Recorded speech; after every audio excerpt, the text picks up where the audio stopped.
हमारी स्टोरी अब स्टार्ट होती है मॉर्निंग से, जहां पर एमएससी ड्रीम अकादमी में एक स्टिक लेके स्पीयर अटैक करते हुए प्रैक्टिस कर रहा है और वो कहता कि डेली टास्क कंप्लीट हो गया।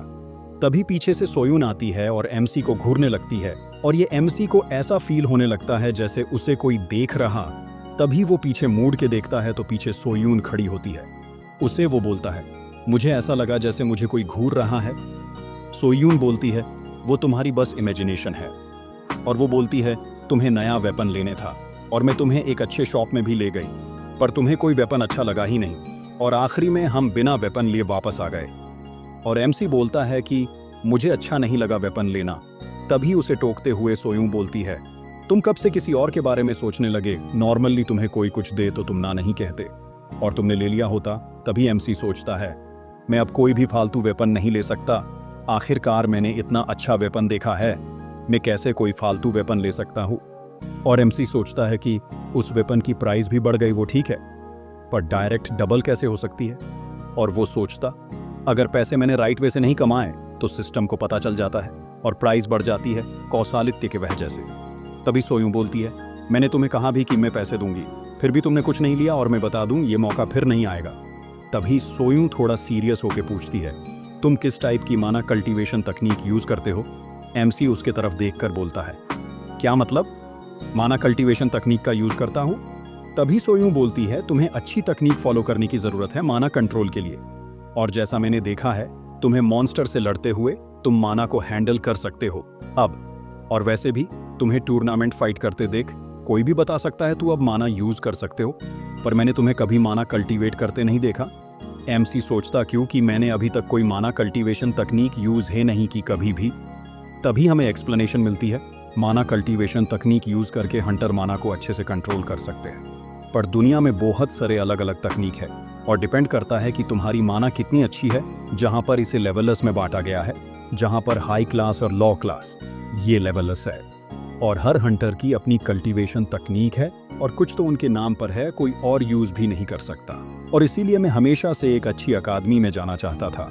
तभी वो सोयूं को बोलता, क्या तुम अपने ग्रैंडफादर की तकनीक सिखाती हो ड्रीम अकादमी में? वो बोलती, नहीं, ग्रैंडफादर ने उसके लिए मुझे पूरी तरह से मना किया है। एमसी सोचता, मुझे ये पहले से पता होना चाहिए था। अगर मिस सोयूं सोर्ड किंग की तकनीक सिखाती तो यहाँ पर बहुत लोग एडमिशन लेते। और सोयूं बोलती है, पर मैं मेरी बनाई तकनीक सिखा सकती हूँ। तभी एमसी पूछता, क्या तुमने तकनीक बनाई, वो भी अपनी खुद की? सोयूं बोलती है, क्या ये ओबीवियस नहीं? मुझे हमेशा से लोगों को पढ़ाना था, और तुम ऐसे क्यों पूछ रहे हो? एमसी बोलता, कुछ नहीं, मैंने तो बस ऐसे ही पूछा। और एमसी मन में सोचता है, मुझे लगा था सोयूं में कोई टैलेंट नहीं है, पर ऐसा नहीं है। और एमसी सोचता, वैसे वो सही बोल रही है, हंटर के लिए माना यूज करना बहुत इंपॉर्टेंट है, और मैंने जुहवान से फाइट में ये नोटिस भी किया। और वो सोचता, मेरे पास टाइम है तो मैं ट्रांसेंडेंट अकादमी के माना कंट्रोल पे लेक्चर्स देख लेता हूँ। तभी सोयूं सोचती, ये बताना मुश्किल है कि वो सच में सोच रहा है या नहीं, और वो वहां से जाने लगती है ये सोच कर के वो आंसर नहीं दे रहा, मतलब उसे ये तकनीक नहीं सीखनी होगी। और वो एमसी को बोलती है कि अपनी ट्रेनिंग करते रहो। एमसी उसे बोलता है, तुम कहाँ जा रही हो? सोयूं बोलती है, मुझे कुछ काम है। तभी एमसी हंसते हुए बोलता है, तुम्हें भी काम होता है? तभी सोयूं गुस्से में बोलती है कि तुम क्या सोचते हो, पर जाने दो, बस तुम जाने से पहले दरवाजे बंद कर लेना। और एमसी उसे बाई बोलता है और सोचने लगता, अभी सवाल यह है कि मैं कौन से लेक्चर करूं।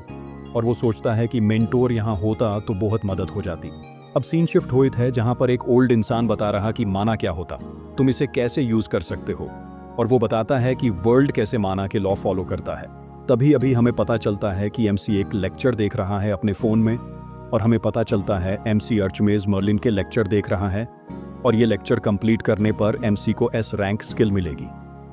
एमसी सोचता है कि मुझे लगता है मेरा दिमाग खराब हो जाएगा ऐसे लेक्चर करते करते, मुझे कुछ भी समझ नहीं रहा और ये बुद्धा के लेक्चर से भी ज्यादा हार्ड लग रहा है। और तभी लेक्चर खत्म होता है और डेली टास्क आता है जहां पर एमसी को माना कलेक्ट करना है 1000 हर रोज। और एमसी सोचता है ये भी एक डेली टास्क है, छोड़ो मैं इसे आजमा के देखता हूँ। और वो खड़ा होकर अपने हाथ पास में लेके फोकस करने का ट्राई करता है और सोचता है कि ये इतना हार्ड नहीं है, मैंने चिरोन के लेक्चर्स किए हैं तो माना फील करना सिंपल है, पर मैं बस फील कर पा रहा हूँ पर कलेक्ट नहीं कर पा रहा। तभी मर्लिन के लेक्चर के कुछ पल दिखते हैं जहां वो बोलता है, माना यूज करने के लिए तुम्हारे दिमाग को दुनिया से कनेक्ट करना पड़ी देता है, और तुम जो सोचते हो उसे असली दुनिया में लेके आते हो। और इसका एग्जाम्पल है पावर जो तुम यूज करते हो, जिसे ओरा बोलते हैं। और एमसी भी ओरा फॉर्म कर लेता है और देखकर वो खुश हो जाता है कि उसने एक माना सर्कल बना लिया। और तभी वो ध्यान से देखता है और सोचता है ये तो बहुत छोटा है, मे बी इसे माना सर्कल भी नहीं बोल सकते। पर एमसी सोचता है कुछ नहीं, मैं टाइम के साथ इसमें अच्छा हो जाऊंगा। तभी पीछे से एमसी को सोर्ड किंग या सोयूं का ग्रैंडफादर बोल सकते। वो चिल्लाते, तुम। एमसी उनके तरफ दिखता है, पूछता है कि क्या आप सोर्ड सेंट हैं? और सोर्ड सेंट सोचता है मैं यहाँ देखने आया था कि सोयूं का नया स्टूडेंट कौन है, पर यहाँ तो ये इंसान मन मैनिफेस्टिव कर रहा है। ये बहुत हार्ड होता है, इसका मतलब ये एक टैलेंटेड इंसान है। और ऐसा टैलेंटेड इंसान या है मतलब ये मेरे ग्रैंड डॉटर को यूज करना चाहता है। और वो गुस्से में पूछता है कि मैंने तुमसे पूछा तुम कौन हो? तभी एमसी बोलता है आपसे मिलकर खाहुशी हुई मैं किम सियोजूं। और सोचता है किसने सोचा था कि मेन सोर्ड सेंट से मिलूंगा? और एमसी बोलता है मैंने बस आपको न्यूज में देखा है और आपको ऐसे सामने देखकर थोड़ा अमेज हूं। और क्या आप मिस सोयूं से मिलने आए हैं? पर वो तो किसी काम के लिए बाहर गई है। और सोर्ड सेंट बोलता है क्या मिस सोयूं? एमसी बोलता है क्या आप उनसे मिलने नहीं आए? और वो एमसी को पूछता है कि तुम अब तक यहाँ पर खड़े कैसे हो? और एमसी बोलता क्या मतलब है आपका? और सोर्ड सेंट बोलता है कि मैंने अभी जस्ट तुम्हें मारने के लिए ओरा निकाला, और अगर तुम एस क्लास हंटर नहीं हो तो तुम अब तक जमीन पर गिर जाते। और एमसी सोचता है क्या, और ये मे भी बुद्धा के लेक्चर के वजह से हुआ होगा। और सोर्ड सेंट बोलता है कि तुम यहाँ क्या करने आए हो? एमसी बोलता है आपको क्या बोलना है? सोर्ड सेंट बोलता है तुम्हारे जैसे किसी को भी कोई भी अकादमी ले जाएगी, पर तुम यहाँ पर क्या कर रहे हो? और तुम सोयूं के करीब क्यों आ रहे हो? और तुम सच बताना। और वो एमसी की तरफ गुस्से में चलने लगते हैं, पर एमसी बोलता है आपको को गलतफहमी हुई है। तभी एमसी को बिना सुने सोर्ड सेंट उस पर अटैक कर देता है। एमसी को डेंजर सेंस होता है और वो बच के भागने लगता है। तभी सीन शिफ्ट होता है जहां पर सोयूं अपने ग्रैंडफादर से मिलने उनके घर गई है, और उसे वो पर एक लड़की बोलती है कि वो यहाँ नहीं है और मुझे लगा आपको पता होगा। और सोयून सोचती है मैं आज ग्रैंडफादर से सियोजूं के बारे में बोलने वाली थी। तभी सीन फिर से एमसी पर फोकस होता है जहां पर सोर्ड सेंट पूछते हैं कि तुम क्या चाहते हो सोयूं से, बोलो। और एमसी उनको ऐसा देखकर डरा हुआ है।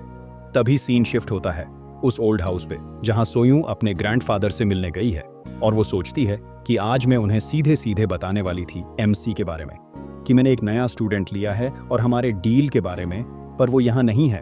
और मैं चाहती हूँ कि उन्हें ये किसी और से पता ना चले, और वैसे भी एमसी ने कंपटीशन में हिस्सा लिया था तो उनको पता चल गया होगा। और सोयूं उस लेडी को बोलती है क्या आप कौंसिलमान सो से पूछ सकती हैं ग्रैंडफादर कहाँ है?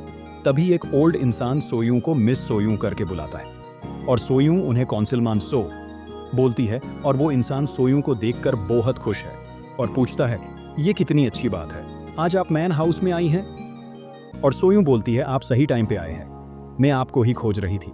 और वो इंसान बोलता है आप मुझे खोज रही थी, और वो क्यों? और सोयूं बोलती है मैं यहाँ पर ग्रैंडफादर से मिलने आई थी। पर तभी वो ओल्ड इंसान बोलता है वो आपके ही अकादमी गए हैं। ये सुनते ही सोयूं डर के भागने लगती है, और तभी वो साइड में खड़ी लेडी सोचती है मिस ऐसा भाग क्यों रही है? और सोयूं अब भागते भागते सोच रही है कि मुझे पता था वो देखने आएंगे, पर इतने जल्दी कुछ भी हो मैं उन दोनों को मिलने नहीं दे सकती मेरे बिना। और वो और तेज भागने लगती है। और अब सीन फिर से फोकस होता है एमसी पर, जहां एमसी सोर्ड सेंट की तरफ देखकर सोचता है कि उन्होंने मेरे ऊपर अटैक किया, पर अपने सोर्ड को बिना खोले, और उसे लगता है वो मुझे मारना नहीं चाहते, बस काबू में करना चाहते हैं। और सोर्ड सेंट फिर पूछते हैं तुमको हो? और एमसी बोलता है मुझे नहीं पता आप ये सब क्यों कर रहे हैं, पर आपको कोई गलतफहमी हुई है, और प्लीज रुक जाइए। और सोर्ड सेंट बोलते हैं तुमने बस माना मैनिफेस्टेशन नहीं किया, तुमने अभी जस्ट मेरा अटैक डोज करके ये भी साबित कर दिया कि तुम स्ट्रांग, और तुम बोल रहे हो कि ये एक गलतफहमी है। तुम जरूर कुछ भी बोलने से डरते नहीं हो। और वो एमसी पर अटैक कर देते हैं, पर एमसी उनका अटैक अपने स्टिक से रोक लेता है और बोलता है कि मुझे नहीं पता कि मिस सोयूं आपसे क्या बोली है, पर प्लीज रुक जाओ। और ये सुनकर सोर्ड सेंट और गुस्सा हो जाता है, और एमसी सोचता है कि मैंने जरूर कोई गलत बात बोली है, पर क्या बोली है ये नहीं समझ आ रहा। और सोर्ड सेंट सोचते हैं कि मैं इसे ऐसे ही छोड़ने वाला था, पर अब नहीं। और एमसी सोचता है बोल के कुछ फायदा नहीं है, वो मेरी कोई भी बात नहीं सुनने वाले हैं, और वो फाइट के लिए तैयार होने लगता है। और वो सोचता है कि वैसे भी ऐसा नहीं लगता कि वो मुझे मारने वाले हैं जान से, और वो चाहते तो अब तक मैं मरा हुआ होता, और सोर्ड सेंट वो है जिनके जैसा मुझे बनना है थे स्ट्रॉन्गेस्ट हंटर, और ये एक अच्छा मौका है। और सोर्ड सेंट सोचते हैं इसके आज बाजू का माना फ्लो चेंज हो गया है। मैं अभी तक बहुत सारे हंटर से मिल चुका हूँ, पर मुझे बस एक ही ऐसा हंटर मिला जिसकी आंखें इसके जैसी थी, जिनमें कोई डर नहीं था। ये ज़रूर बहुत टैलेंटेड होगा, तो फिर ये क्यों मेरे ग्रैंड डॉटर के पास आया है। और फिर वो फाइट करना स्टार्ट करते हैं, जहाँ पर सोर्ड सेंट अटैक करते हैं फर्स्ट पर। एमसी उनका अटैक कैसे तो करके रोक लेता है और सोचता है मैं इनके अटैक सेंस नहीं कर पा रहा और ना ही देख पा रहा, पर मैं ये सेंस कर पा रहा हूँ कि उनका हर अटैक एक दूसरे लेवल पर है, और एक अटैक है मुझे खत्म करने के लिए काफ़ी है। और मैं सोच रहा हूँ कि मैं कैसे थोड़ी और देर टिक सकता हूँ। और फिर एमसी थोड़ा पीछे होकर अटैक करता है सोर्ड सेंट पर जैसे ही सोर्ड सेंट अपनी सोर्ड ऊपर करते हैं, एमसी डर के फिर से पीछे हो जाता है। और फिर सोर्ड सेंट बोलते हैं तुम्हें बस मेरे प्रश्न के उत्तर देने हैं और कुछ नहीं, पर फिर भी तुम क्यों नहीं समझ रहे। और तभी एमसी थोड़ा नीचे गिरता है, पर वो सोच रहा है मैं ये सब ऐसे एंड नहीं होने दे सकता, और बस थोड़ा। और यही टाइम है जब वो मुझे मारने का ट्राई नहीं कर रहे हैं, बस एक अटैक। तभी सोर्ड सेंट उसके पास आते हैं। ये देखकर एमसी डर जाता है, पर वो उनका अटैक डोज कर लेता है और अपनी स्टिक उठा के अटैक करने का ट्राई करता। और उसे मर्लिन के लेक्चर याद आते हैं, जहां पर वो बताता है माना कैसे और कब यूज करना है। और एमसी की स्टिक ब्लू रंग से चमकने लगती है, और वो सोचता अभी के लिए मैं बस इतना कर सकता हूँ। और वो सोर्ड सेंट पर अटैक कर देता है, जिससे थोड़ा धुआं उड़ता है। पर जब वो धुआं काम होता है, हमें एमसी नीचे गिरा हुआ दिखता है, पर वो अभी भी जागा है। और सोर्ड सेंट बोलते हैं तो तुमने अपना असली रंग दिखा दिया। और एमसी बोलता है क्या मतलब, अपने रंग दिखा दिया, अपने मुंह पर अटैक किया था पहले। और ये मिस सोयूं कहाँ गई, आपसे तो बात करके भी फायदा नहीं है। और ये सुनकर सोर्ड सेंट बोलते हैं ठीक है, तुम नहीं समझोगे तो मैं तुम्हें अभी मौत दे देता हूँ मेरे हाथों से। और तभी सोयूं वह पर दरवाज़ा खोल के आ जाती है और बोलती है बस हुआ, और तुम दोनों ये बंद करो। और अब सोयूं पूछती है एमसी से कि तुम्हें बहुत लगा है क्या, तुम ठीक हो। एमसी बोलता है मुझे इतना कुछ मेजर नहीं लगा, पर है ये दर्द कर रहा है। और ये सब सोर्ड स्टार साइड में खड़े होकर देख रहे हैं गुस्से में। और वो बोलती है तुम इतने कमज़ोर कैसे हो सकते हो। और एमसी बोलता है ये आप बोल रहे हो जिसने मुझे मारा है। और सोर्ड सेंट गुस्से में बोलते हैं तुम क्या बोल रहे हो। ये सुनते ही एमसी बोलता है कि आप मुझे फिर से मरने वाले हो, और सोयूं के पीछे जाके छुप जाता है। और सोयूं ये देख के सोचती है मैंने कभी किसी को ग्रैंडफादर से ऐसे बोलते नहीं सुना है। और एमसी बोलता है मुझे मरने से पहले बता तो दो क्यों मार रहे हो, आप सोर्ड सेंट हो, इसका ये मतलब नहीं आप किसको भी मार सकते हो। और सोयूं तभी बोलती है कि प्लीज़ ये सब बंद करो। और वो एमसी से सॉरी बोलती है अपने ग्रैंडफादर के लिए, पर एमसी उसे बोलता है कुछ नहीं, आप सॉरी मत बोलो, और मुझे इतना भी नहीं लगा है। और उसे फिर से सॉरी बोलते हुए सोयूं बोलती है कि मैं बाद में तुम्हें सब बता दूंगी। और एमसी हॉस्पिटल का बहाना बनाकर सोयूं को बोलता है शायद मैं जाके खुद को चेक करूंगा। और सोयूं बोलती है हाँ तुम जाओ और कॉस्ट के बारे में मत सोचो। और एमसी वो से चला जाता है सोयूं को बाय बोल के। और सोयूं सोचती है थैंक यू सिचुएशन को समझने के लिए। और वो गुस्से में अपने दादाजी की तरफ देखती है और बोलती है हमें बात करने की ज़रूरत है। और तभी सोयूं सोचती है मैं उनको सब मिलकर बताने वाली थी, पर उन्होंने पहले ही सब खराब कर दिया, पर जाने दो मुझे ये फेस करना ही था। तभी सोर्ड सेंट बोलते हैं उसे दूर रहो, वो बहुत है अजीब है। पर सोयूं बोलती है वो अजीब नहीं है और आपको क्या ही पता है। और वो सोचती है अब तक ग्रैंडफादर ने मुझे कभी समझा ही नहीं, और वो कभी समझ ही नहीं सके कि मुझे क्या करना है, क्या पसंद है, और बस मुझे हर बार टाला है। और जब मैंने मेरी हंटर अकादमी खोली तभी भी वो ग्रैंडफादर के ही नीचे थी। और हमें दिखता है सोर्ड सेंट एक लड़के पर चिल्ला रहे होते हैं, और वो सोचती है कि इसीलिए सब स्टूडेंट अकादमी छोड़ के चले गए। मुझे पता है ग्रैंडफादर मेरा बुरा नहीं चाहते, और वो बस मुझे दूसरे लोगों से प्रोटेक्ट करना चाहते हैं। तभी सोर्ड सेंट बोलते हैं सोयूं ये सब बंद कर दो कल तक। पर सोयूं बोलती है नहीं, मैं नहीं करना चाहती ये बंद, और आप जैसे सोचते हैं सियोजू वैसा नहीं है, और वो अलग है, और मैं नहीं बंद करूंगी अकादमी। और मुझे क्यों हर बार आप बोलते हैं वैसा करना पड़ती है, मैं नहीं करूंगी बंद ये सब, ये मेरी अकादमी है आपकी नहीं। और सोयूं सोचती है हमें मिले एक मंथ भी नहीं हुआ है, मैं उसे जानती भी नहीं हूँ, पर मुझे लगता है, मुझे एक फीलिंग है कि मुझे उसके साथ और रहना है, वो दूसरों से लगा है। तभी सोर्ड सेंट बोलते हैं ये टाइम ऐसे सोचने का नहीं है, तुम्हें पता नहीं है वो कैसा इंसान है। पर तभी सोयूं बोलती है, ठीक है, मुझे नहीं पता है। तो क्या? पर इसीलिए मैं और जानना चाहती हूँ। और वो सोचती है ये वर्क करे या ना, पर मैं ये करना चाहती हूँ और मैं आपके परछाई में और नहीं जी सकती और ना ही रहना चाहती हूँ। तभी स्वॉर्ड सेंट उसके पास आते हैं और वो उन्हें देखकर बोलती है, सॉरी, मैंने आपके सामने मेरी आवाज़ बढ़ाई, पर मैं अब से आप जैसे चाहते हैं वैसे नहीं जी सकती। और वो वहाँ से जाने लगती है। तभी स्वॉर्ड सेंट सोचते हैं, क्या सोयूं ने कभी भी उसकी आवाज़ मेरे सामने ऊंची की है ऐसे और अपने ओपिनियन बोले हैं? और तभी हमें स्वॉर्ड सेंट का पास्ट दिखता है जहाँ पर एक डंजन ब्रेक होता है और मॉन्स्टर बाहर निकलने लगते हैं। पर उस डंजन ब्रेक में सोयूं के फादर और स्वॉर्ड सेंट का बेटा मर जाता है और सोयूं अकेली हो जाती है और हमें छोटी सोयूं दिखती है अपने ग्रैंडफादर के सामने खड़ी। और स्वॉर्ड सेंट ने सोचा उसे पावर की ज़रूरत है खुद को बचाने के लिए और इसीलिए मैं उस पर इतना कठोर था। इवन जब उसे स्वॉर्ड चलाना पसंद नहीं था, मैं उस पर चिल्लाया कि खड़ी हो, ऐसे तुम हंटर नहीं बन सकती और एक क्लास हंटर तो बिल्कुल नहीं। पर वो एक दिन अपना ड्रीम लेके आए अकादमी खोलने का। पर मैंने उसे बोले कि तुम्हें क्या लगता है मैंने तुम्हें सिखाया क्यों कि तुम जाके टीचर बनो, और मैं ये सब नहीं सुना चाहता और तुम्हें बस मुझे सुना है। और अब इतने साल उसके खिलाफ होने पर इमोशनली मैं तैयार हो गया था, पर मैंने वो सब इग्नोर किया और उस सब का ये रिजल्ट है, वो है मेरे खिलाफ हो गई। और तभी सीन शिफ्ट होता है एमसी पर, जो रास्ते पे चल रहा है और सोचता है कि आज के लिए मुझे सब टास्क करना सिंपल है और कोई प्रॉब्लम नहीं है।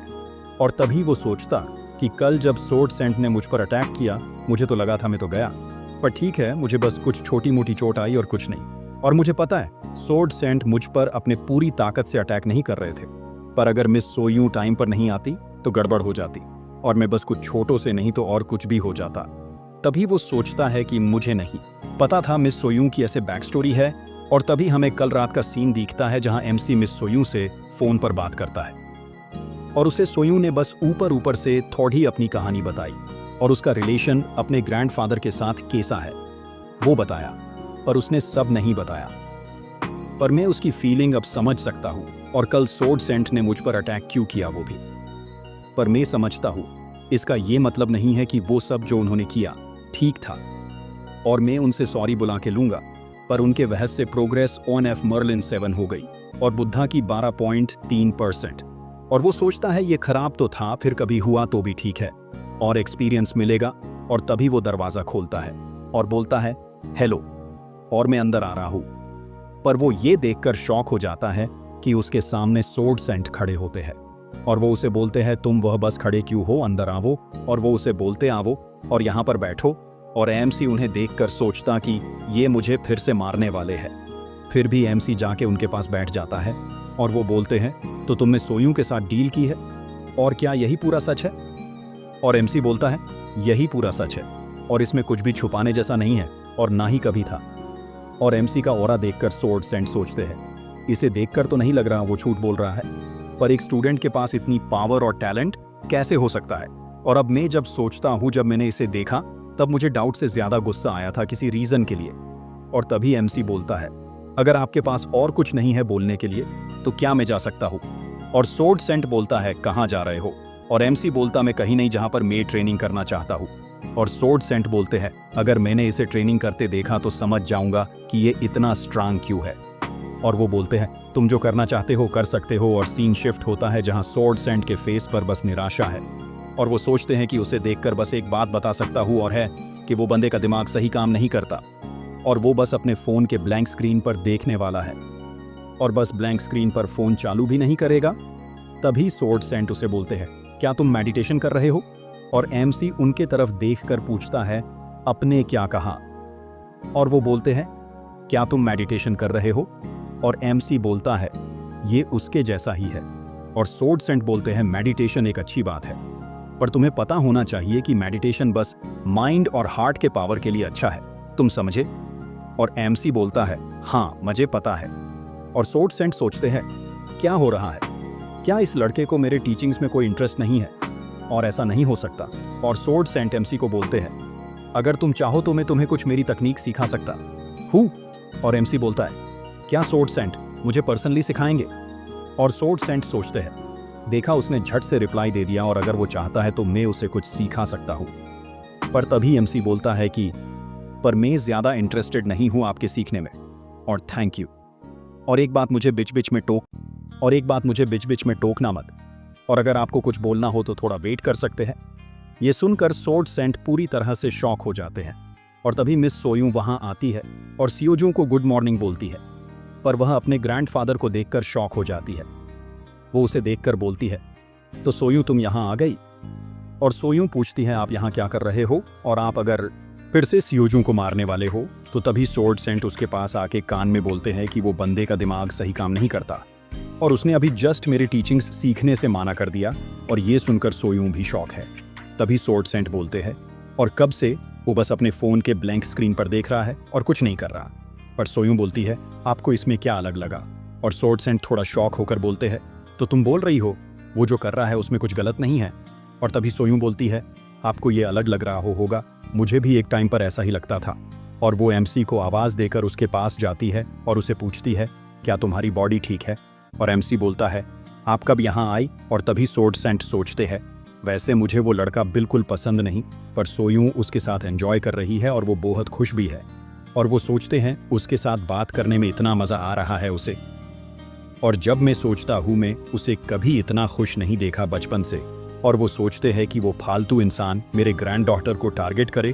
तभी पीछे से एक इंसान सोर्ड सेंट को आवाज़ देता है, और सोर्ड सेंट पूछता है, क्या है? और वो बंदा बोलता है, मुझे एक अर्जेंट न्यूज़ है, आर्डर ऑन ऑफ ट्रुथ आया है और आपसे मिलना चाहते हैं वो ग्रुप। अगर उन्हें कोई काम है तो उनसे बोलो कि वो मुझसे पर्सनली आके बोल सकते हैं। और तभी वो बंदा बोलता है कि सर, खलिया खुद आए हैं। और ये सुनते ही सोर्ड सेंट सीरियस हो जाते हैं और सोचते हैं वो यहाँ पर क्या कर रहा है। और वो बंद बोलता है, उन्होंने और एक बात बोली है कि किम सियोजू को भी अपने साथ लेके आना। और तभी सब एमसी के तरफ देखते हैं, और एमसी सोचता, क्या वो मेरे लिए देख रहे हैं? और तभी सोर्ड सेंट बोलते हैं, क्या तुम भी उनके ग्रुप के हो? नहीं तो उसे तुम कैसे पता हो सकते हो? एमसी बोलता है, ऐसे तो मैं भी सोच रहा हूँ कि वो आपको कैसे जानते हैं।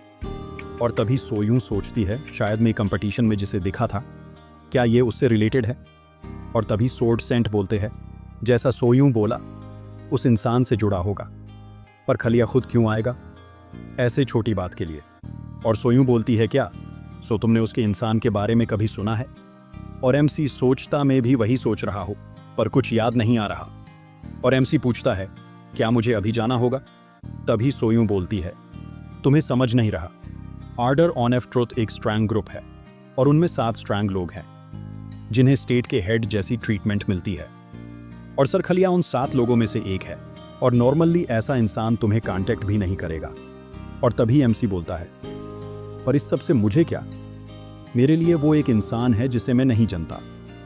तभी वो साइड में खडीढ़ा बंदा बोलता है, क्या इसलिए वो खलिया के बारे में ऐसे बोलते हैं? सोर्ड सेंट बोलते हैं, क्या मतलब है तुम्हारा?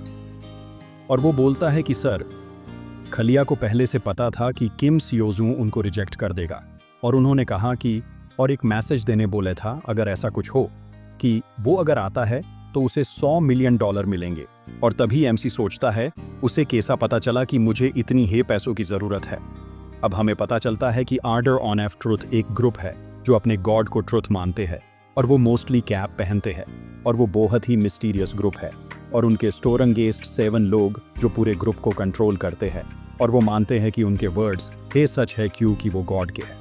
कुछ सदियों पहले वो भी एक नॉर्मल ग्रुप था, पर एक बार मॉन्स्टर्स के खिलाफ वॉर में उन्होंने अपने पावर और ताकत से ह्यूमंस को बचाया, और वो भी एक रीज़न है कि आज ह्यूमैनिटी जिंदा है और अच्छे से ग्रो कर रही है। और उनके इस ग्रुप में भी एक और ग्रुप है, मॉन्स्टर जॉइंट बर्सर्क। सबजुक्तियों, जब मॉन्स्टर्स के खिलाफ वॉर चालू थी, तब एंड में मॉन्स्टर बहुत ज़्यादा हो गए और उन्हें रोकना इम्पॉसिबल हो गया था, और वो बहुत ही ख़राब टाइम था। पर तब बस जायंट मॉन्स्टर्स ने मिलकर उनको हराया, जिनमें 7 स्ट्रॉन्गेस्ट लोग और कुछ और कैंडिडेट्स थे, और उनके वजह से वॉर का एंड हुआ। और अब सीन फिर से एमसी की ओर फोकस होता है, जहां पर वो एक बड़े से होटल में है, और एमसी सोचता है जैसा सोचा था वो बहुत ही अच्छे जगह पर रहता है। और तभी सोर्ड सेंट एक बॉडीगार्ड को बोलता है कि वो खलिया से मिलने आए हैं, और वो एमसी को इंट्रोड्यूस करने ही वाला होता है। पर तभी सामने वाला इंसान बोलता है, इसको तो मेन जनता हूँ, किम सियोजू, और वो उनको अंदर बुलाता है। वो दोनों उसे फॉलो करते हुए बिल्डिंग के अंदर जाने लगते हैं। और एमसी सोचता है कि जैसा सोयू ने बताया था कि जो इंसान उसने कंपटीशन में देखा था वो इनसे रिलेटेड है, तो उसने अमाउंट वो बताई जो कंपटीशन के विनर को मिलनी चाहिए थी, या फिर उसने ऐसे एक नंबर बोला होगा। पर फिर भी वो कंपटीशन में मुझ पर क्यों ध्यान दे रहे थे, और अब वो मुझसे क्यों मिलना चाहते हैं? क्या उसे मेरे बारे में कुछ पता है या उसे ट्रांसेंडेंट अकादमी के बारे में पता है? मुझे ये सब चेक करना होगा। और तभी वो बॉडीगार्ड बोलता है, आप इस रूम में वेट करो जब तक खलिया आते हैं। और सोर्ड सेंट सोचते हैं जैसा मैंने सोचा था वो हमारे लिए वेट कर रहा होगा। तभी एमसी सोर्ड सेंट से पूछता है, आप सर खलिया को पहले से जानते हो ना? पर सोर्ड सेंट बोलता है कि ये मेरा भी फर्स्ट टाइम है उससे मिलने का। एमसी थोड़ा बेचैन होकर बोलता, क्या आपका फर्स्ट टाइम है? वैसे उसने मुझे बहुत बार कॉल किया है और हमारी बात भी हुई है, पर कभी फेस टू फेस नहीं मिले, तो ये मेरा भी फर्स्ट टाइम है। मेन खलिया के मास्टर को देखा है पर उसे फर्स्ट टाइम देखूंगा। और एमसी सोचता वो तो वही हीरो होंगे जिन्होंने मॉन्स्टर वॉर में भाग लिया था, और ये मेरे सामने बैठे इंसान भी एक हीरो है, पर मैं उनको सोयू का ग्रैंडफादर ही समझ रहा हूँ। और तभी एमसी पूछता है, आप ग्रैंड वॉइस के बारे में क्या सोचते हो? गॉड की आवाज़ तभी सोर्ड सेंट बोलते हैं, जितना मुझे पता है लास्ट टाइम वो वॉर के वक्त ही देखा था। और एमसी पूछता है, क्या आप कभी मिले हैं उनसे पर्सनली? और सोर्ड सेंट बोलते हैं, नहीं कभी नहीं, पर उनके फेस पर थोड़े और रिएक्शन है। और वो बोलते हैं, मैंने बस उसे दूर से देखा था। तभी उस रूम में एक लेडी आती है जिसके बाल गोल्डन हैं, और वो बोलती है, आपसे मिलकर खुशी हुई। और वो बोलती है सोर्ड सेंट को कि आपको मेन पहली बार मिल रही हूँ। पर सोर्ड सेंट बोलते हैं कि तुमने हमें कॉल किया और तुम ही हमें वेट करा रही हो। खलिया एक लड़की है। और तभी वो बोलती है, सोर्ड सेंट को मैं लेट आई। इसे ऐसे समझो कि मेन खुद को क्लीन कर रहे थी, जिससे मेन हमारी गॉड के वर्ड्स तुम तक पहुंचा सकूं अच्छे से। और आपको कुछ और लगा होगा तो माफ कर दीजिए। और सोर्ड सेंट सोचते हैं ये एक नया बहाना लग रहा है। तभी वो थोड़ा नीचे झुक के एमसी से बोलती है, मैंने अपना इंट्रोडक्शन नहीं दिया main Khaliya, order on F truth की मेंबर और पर्सन जो चेस्टिटी के पथ पर चल रही है, और मैं यहाँ हमारे गोड्स के वर्ड्स पहुंचाने आई हूँ। एमसी बोलता है, आपसे मिलकर अच्छा लगा। और तभी वो बोलती है कि आप किम सेओजोनम, राइट? आप यहाँ पर आए उसके लिए थैंक यू। और एमसी बोलता, आप मुझे कैसे जानती है? और खलिया बोलती है, मुझे लगता है आपको कोई लगतफहमी है, उसे दूर करना होगा मेन टॉपिक से पहले। अपने अकादमी के कंपटीशन में हिस्सा लिया था, याद है? तो उसने तुम्हारे बारे में बहुत बोला, और इसीलिए मुझे तुमसे मिलना था कि तुम सच में उतने ग्रेट हो या नहीं, इसीलिए मैंने तुम्हें यहाँ पर बुलाया। और एमसी बोलता है, बस उसके लिए तुमने मुझे बुलाया और मुझ में इंटरेस्टेड हो। और अब बताओ तुम्हारा रियल रीज़न क्या है मुझे यहाँ बुलाने के पीछे का? और तुम बस ऐसे मामूली बात के लिए नहीं बुला सकती मुझे, राइट? और खलिया बोलती है कि वो मैं तुम्हें अभी बताने वाली थी, तो क्या हम शुरू कर सकते हैं? और अब सीन शिफ्ट होता है जहाँ पर एमसी सोर्ड सेंट साइड में बैठे हैं, और उनके बीच में खलिया और सोर्ड सेंट बोलते हैं, डंजन रिकन। और खलिया चाय पीते हुए बोलती, हाँ सही सुना आपने, और मुझे लगा आप मेरा साथ दोगे डंजन रिकन में। और सोर्ड सेंट बोलते हैं कि मैं ऐसा क्यों करूंगा? और वो बोलती है, आपको पता ही है कि वो एंड नहीं होती। तभी एमसी बोलता है, इसका क्या मतलब है? वो बोलती है, कोरिया के एक डंजन में कुछ डिस्टॉर्शन हुआ है, और मैं क्या बोल रही हूँ सोर्ड सेंट समझते हैं। और तभी सोर्ड बोलते, तो इसलिए तुमने मुझे यहाँ पर बुलाया है, और तुम कोरिया आई हो जिससे तुम अपनी जगह ऑर्डर ऑन एफ ट्रूथ में पक्की कर सको। और वो बोलती है, जैसा मैंने सोचा था, सोर्ड सेंट को फंसा नहीं सकते। ये सब करते हुए तुम्हें ज़रा सा भी गिल्ट नहीं हो रहा? और वो बोलती है, तो क्या आप मेरी मदद करोगे? और सोर्ड सेंट बोलते हैं, ये डिपेंड करता है, बदले में तुम मुझे क्या दोगी? वो बोलती है, लगता है सोर्ड सेंट को कोई फेवर नहीं चाहिए मुझसे, और आपके बस किसी बात की कमी नहीं है। और तभी वो बोलती है, मैंने सुना है आपकी पोती हंटर अकादमी चलाती है।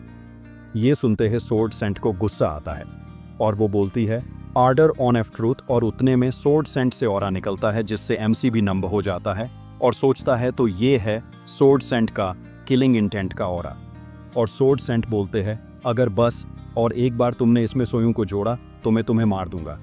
पर खलिया को कुछ नहीं होता, और वो बोलती है कि मैंने गलती कर दी, सॉरी। ये सुनकर सोर्ड सेंट थोड़ा शांत हो जाते हैं, और वो बोलती है, मेरे पास और कुछ नहीं है आपको देने के लिए, इसीलिए मैं आपकी कोई भी रिक्वेस्ट कंप्लीट करूंगी फ्यूचर में। सोर्ड सेंट बोलते हैं, तुम्हें क्या लगता है मैं पागल हूँ? तुम कल बोल दोगी कि मैंने ऐसा कोई वादा किया ही नहीं था। तभी वो बोलती है, अगर तुम चाहो तो मैं ऑर्डर ऑन एफ ट्रूथ के नाम से शपथ लेती हूँ। और वैसे भी आपको अब पता है क्या चल रहा है, तो क्या आप इस सब से अपना मुंह फेरोगे? और स्वॉर्ड सेंट बोलते हैं ठीक है, तुम अगर ऑर्डर ऑन ऑफ ट्रुथ पे शपथ ले रही हो, मैं तुम्हारी मदद करूंगा। और वो एक दूसरे का हाथ पकड़ के शपथ पूरी करते हैं। और अब आपकी बारी सियोजू, और वो बोलती है मैं सीधा सीधा बोलूंगी। ऑर्डर ऑन ऑफ ट्रुथ आपको स्पॉन्सर करना चाहता है, मतलब सपोर्ट करना चाहता है। और एमसी बोलता है मैं पहले से एक अकादमी में हूँ। वो बोलती है आप गलत समझ रहे हो, मैं आपको आपकी अकादमी छोटे बेचने नहीं बोल रही, और हम बस आपको उन एरिया में सपोर्ट करेंगे जहां पर आपकी अकादमी नहीं कर सकती, बस। एमसी बोलता है और मैंने ये मान लिया तो मुझे क्या देना होगा आपको? वो बोलती है हम आपसे कुछ नहीं चाहते हैं, और ऑर्डर को बस आपके साथ रिलेशन चाहिए और कुछ नहीं। एमसी बोलता और क्या हो, मैं ये ऑफर रिजेक्ट कर दूं तो? वो बोलती है तो हम कुछ नहीं कर सकते। और एमसी सोचता है कि वो ऐसे बोल रही है जैसे उन्हें सच कुछ नहीं चाहिए, पर बाद में उनका मन बदल जाए और एमसी बोलता है ये इतना भी अच्छी आइडिया नहीं है, पर तुमने अगर मेन क्वेश्चन का आंसर दिया सच सच तो मैं एक्सेप्ट कर लूंगा। और वो बोलती है ठीक है, बताओ तुम्हारा प्रश्न। और वो सोचता है क्या वो सच में आंसर करेगी, और उसने अगर आंसर देने से मना कर दिया तो मुझे कुछ भी पता नहीं लगेगा, पर मैं ऐसे छोटे से बात पर इतना नहीं सोच सकता। और वो अपने पॉकेट में हाथ डाल के अपना फ़ोन उसके मुंह के सामने रख देता है और पूछता है तुम इसमें क्या देख रही हो? वो थोड़ी देर फ़ोन में देखकर सोचती है, तभी हमें दिखता है कि उस फ़ोन में बुद्धा के लेक्चर्स चालू होते हैं जहाँ पर वो कुछ बोल रहे हैं। और खलिया बोलती है क्या मतलब है तुम्हारा? एमसी बोलता है जैसे मैंने बोला तुम क्या देख सकती हो मेरे फ़ोन में? और वो बोलती है ये एक अजीब क्वेश्चन है। और एमसी बोलता है ये इतना हार्ड भी नहीं है, बोलो। और एमसी अपना फ़ोन पीछे लेके बोलता है मैं कुछ नहीं कर सकता, अगर तुम आंसर नहीं देना चाहती तो। और वो बोलती है ब्लैंक स्क्रीन, मैं बस ब्लैंक स्क्रीन देख सकती हूँ और कुछ नहीं, क्या ये तुम्हारे लिए काफ़ी है? और एमसी बोलता है हाँ ये सच है। और वो बोलती तो तुम मेरा ऑफर ले रहे हो? और एमसी बोलता है नहीं मैं नहीं लूँगा। और अब सीन शिफ्ट होता है रात के टाइम पे, जहाँ खलिया अकेले एक रूम में विंडो के पास खड़ी है। और तभी वो एक इंसान से पूछती ये कैसा रहा? और वो बोलता है मैंने कोई भी डिस्टॉर्शन नहीं देखा। और वो पूछती है क्या तुम्हें फिक्स है तुमने जो देखा उस पर? और वो बोलता है मैं हमारे गॉड के नाम पे शपथ लेता हूँ, मैं दावे से बोल सकता हूँ। और वो सोचती है किम सियोजू वैसे तो वो एक नॉर्मल स्टूडेंट है और इतना कुछ स्पेशल नहीं है, पर जब उसने अपना फ़ोन मेरे तरफ किया तो मुझे कुछ फील हुआ, पर क्या ये नहीं बता सकती? और मैं सोच रही हूँ मैंने ये दूसरे अपोस्ले को बताना चाहिए। और वो उस बंदे को बोलती है अभी के लिए उस पर नज़र रखो और डंजन डिस्टॉर्शन पे ध्यान रखो और दूसरे हीरोज़ पर भी। और वो बोलता है बस डार्क सेंट को छोड़ डीएच के बाकी सबसे मैंने कांटेक्ट किया है। और जैसा आपको पता है डार्क सेंट और सोल सेंट गायब है और किसी को नहीं पता वो कहाँ पर है। और तभी सीन शिफ्ट होता है एमसी के तरफ, जहाँ पर स्वॉर्ड सेंट उसे बोलते हैं कि तुमने खलिया का ऑफर क्यों नहीं लिया? और वो बोलता है कि मुझे बस अच्छा नहीं लगा इसीलिए। क्या सच में बस इसीलिए? और एमसी सोचता है मुझे बाकी लोगों के बारे नहीं पता, ऑर्डर ऑन ऑफ ट्रुथ के पर खलिया का कोई रिलेशन नहीं है ट्रांसेंडेंट अकादमी से, और मैं इसीलिए उसका ऑफर नहीं ले सकता क्योंकि उसके पीछे भी कोई है और वो अपने आप को शो नहीं कर रहा। और स्वॉर्ड सेंट बोलते हैं इसका मतलब तुम्हें सोयू की अकादमी पसंद है? और एमसी बोलता है ऑफ कोर्स से, और कहाँ तुम ऐसे किसी से मिलोगे जो इतना अच्छा है? और वो बोलता है क्या मैं आपसे कुछ पूछ सकता हूँ? डिस्टॉर्शन इन डंजन मतलब? और वो बोलती है उसका मतलब है कि मैजिक जो डंजन में होता है वो डिस्टॉर्टेड हो जाता है, और जब वो होता है उसकी डिफ़िकल्टी चेंज हो जाती है। वैसे डंजन डिस्टॉर्शन से बहुत कुछ होता है, पर नॉर्मली डंजन की रैंक BRH जाती है या फिर डंजन ब्रेक हो जाता है टाइम से पहले। और एमसी पूछता क्या इतना कुछ होता है? और स्वॉर्ड सेंट बोलते हैं ये अभी इतना ज़्यादा नहीं होता, पर ग्रेट मॉन्स्टर वॉर के वक्त ये कॉमन था। और एमसी थोड़ा झिझक जाता और पूछता तो सर खलिया जो बोली वो? तभी स्वॉर्ड सेंट बोलते हैं इस सब में मत पड़ो, खलिया को कोई गलतफहमी हुई है। और तभी स्वॉर्ड सेंट जाने लगते हैं और एमसी उन्हें बोलता है आप कहाँ जा रहे हो? मिस सोयू की अकादमी इस तरफ है। और तभी स्वॉर्ड सेंट बोलते हैं तुमने अगर सोयू को कुछ किया तो मैं तुम्हें नहीं छोड़ूंगा और उसे दूर रहो। और एमसी बोलता इसका मतलब आप मुझ पर भरोसा करते हो अब? और स्वॉर्ड सेंट बोलते हैं ऐसा कुछ नहीं है, मैं तुम पर नज़र रखूंगा। और एमसी उन्हें बोलता है मैं समझ गया, और उनसे दूर होकर भागते भागते बोलता है तो क्या आप मुझे फिर से मारोगे? और वह से भाग जाता है। और स्वॉर्ड सेंट सोचते हैं इसकी तो, और तभी एमसी अकादमी में पहुंचकर सोचता है कि वो बस हर प्रॉब्लम अपने पावर से सोल्वे करना चाहते हैं और मुझे जल्दी इम्प्रूव करना होगा जिससे मैं उनको फेस कर सकता हूँ। और तभी वो दरवाज़ा खोल के अंदर जाता है जहाँ पर मिस सोयू उसे पूछती है सियोजू तुम आ गए, तुम जल्दी आ गए, जितना सोचा था उससे। और ग्रैंडफादर कहाँ है, तुम दोनों साथ में आने वाले थे ना, वो यहाँ तक आए थे पर फिर चले गए। सोयूं बोलती है, क्या उन्होंने कुछ बोला? हाँ, पर तुम जैसा सोच रही हो वैसा नहीं हुआ। और सोयूं बोलती है, मेरे ग्रैंडफादर के वजह से तुम्हें बहुत प्रॉब्लम हुई, पर उसके लिए सॉरी, और मैंने तुम्हें पहले ही बता के रखना चाहिए था। एमसी बोलता है, मैं समझ सकता हूँ उन्होंने जो किया वो गलत है, पर वो अच्छे इंसान हैं और वो अभी भी सब चेंज कर सकते हैं, और अगर कुछ बुरा होगा भी तो मैं 2-3 फटके खा ही सकता हूँ। और ये सब सुन के सोयूं खुश होकर उसे थैंक यू बोलती है, पर फिर उनके बीच ऑकवर्डनेसेस हो जाती है। और तभी सोयूं बोलती, तुम्हें कुछ पैसों की ज़रूरत थी ना? और एमसी बोलता है, हाँ, पर आपको कैसे पता चला? सोयूं बोलती है, तुम इसके बारे में गाते रहते हो रोज़ प्रैक्टिस करते वक्त, मैं कैसे नहीं सुनती? और एमसी बोलता है, मैंने कब ऐसा किया? सोयूं उसे याद दिलाती है। और एमसी सोचता है, अब जब मैं सोच रहा हूँ पैसे मेरी अभी के लिए फर्स्ट प्रॉब्लम है, और मैंने मेरे खलिया से मिले पैसे मेरी डेप्ट निकलने में दे दिए। और वो सोचता है फ्री पास का ख़त्म होने वाला है, मुझे वेपन भी लेना है और लेक्चर्स भी करने हैं। और सोयूं बोलती है, जब तुम यहाँ नहीं थे तो मैंने पैसों के लिए कुछ मिलता है किया देखा, और मुझे मिला डंजन स्वीप कॉन्टेस्ट। और आज के लिए इतना ही, मिलते हैं नेक्स्ट वीडियो में। थैंक यू फॉर वॉचिंग, और प्लीज़ लिखे करो यार, और हो सके तो सब्सक्राइब भी।